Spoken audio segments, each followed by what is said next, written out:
जय श्री कृष्ण भगवन भक्तों। श्रावण पुत्रदा एकादशी व्रत कथा। धर्म ग्रंथों के अनुसार धर्मराज युधिष्ठिर ने भगवान श्री कृष्ण से श्रावण मास की शुक्ल पक्ष की एकादशी के विषय में पूछा। तब उन्होंने धर्मराज युधिष्ठिर को इस एकादशी के विषय में बताया था।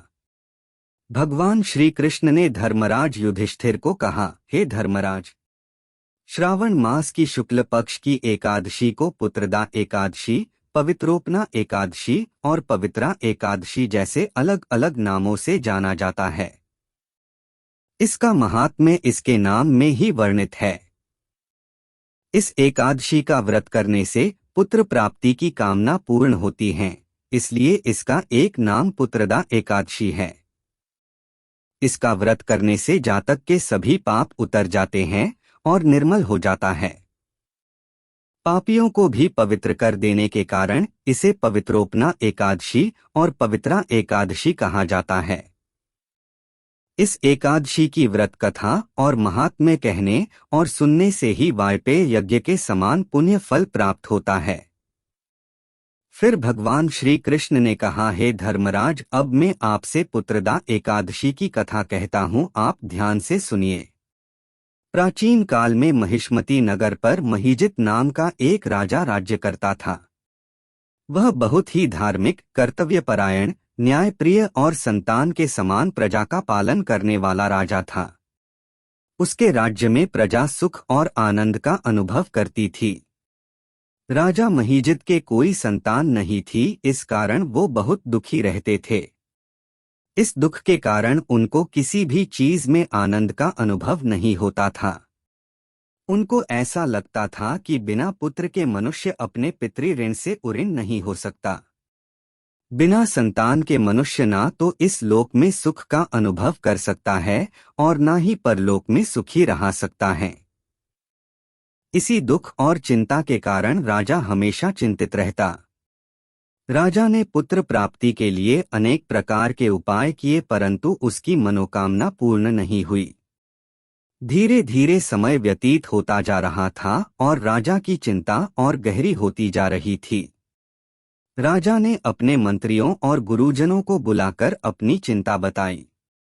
राजा ने उनसे कहा कि मैंने कभी प्रजा पर अन्याय नहीं किया, हमेशा उनसे अपनी संतान के समान प्रेम किया, कभी अनुचित ढंग से धन अर्जित नहीं किया, हमेशा ब्राह्मणों को दान देकर संतुष्ट किया, यज्ञ आदि धार्मिक कृत्यों के द्वारा देवताओं को प्रसन्न करने का प्रयास किया है। मैंने कभी किसी का धन नहीं छीना, कभी किसी से घृणा नहीं की, हमेशा सत्य और न्याय का साथ दिया है। मैंने सदा ही अपने से बड़ों का, गुरुओं का, ऋषिमुनियों का आदर सम्मान और सेवा की है। मैंने हमेशा धर्म का आचरण किया है, तो फिर मेरे साथ ऐसा क्यों हो रहा है? क्यों मैं एक पुत्रहीन का जीवन जी रहा हूँ? आप सब तो ज्ञानी हैं, कृपया मेरी इस चिंता के समाधान का कोई उपाय बताएं। राजा की इस प्रकार के वचन सुनकर सबने राजा को सांत्वना दी और उन्हें जल्द ही उनकी चिंता के समाधान का विश्वास दिलाया। उसके बाद समस्त मंत्रीगण और गुरुजन आपस में मंत्रणा करने लगे और सबने मिलकर यह निर्णय लिया कि राजा के दुख के निवारण का उपाय ढूंढने के लिए सभी दिशाओं में प्रतिनिधि मंडल भेजे जाएंगे, जो हर संभव प्रयास करेंगे जिससे राजा की चिंता का निवारण हो जाए। ऐसा विचार करके शीघ्र ही प्रतिनिधि मंडल बनाकर चारों दिशाओं में भेज दिए गए। वो वनों में घूम घूम कर ऋषि मुनियों से मिले और सबसे अपने राजा के दुख को दूर करने का उपाय पूछा। इसी तरह वनों में भटकते भटकते वो लोमेश ऋषि के आश्रम में पहुंच गए। लोमेश ऋषि एक बहुत ही तेजस्वी, जितेंद्रिय, सभी शास्त्रों के ज्ञाता, धर्म और विज्ञान के गूढ़ रहस्यों के जानने वाले और त्रिकालदर्शी थे। उन्होंने लोमेश ऋषि को देखकर श्रद्धा से प्रणाम किया। तब लोमेश ऋषि ने उनसे वहां आने का प्रयोजन पूछा और उन्हें आश्वस्त किया कि मैं आपकी सहायता का पूर्ण प्रयास करूंगा। लोमेश ऋषि से ऐसे आशापूर्ण वचन सुनकर उन्होंने उन्हें सारी बात बता दी।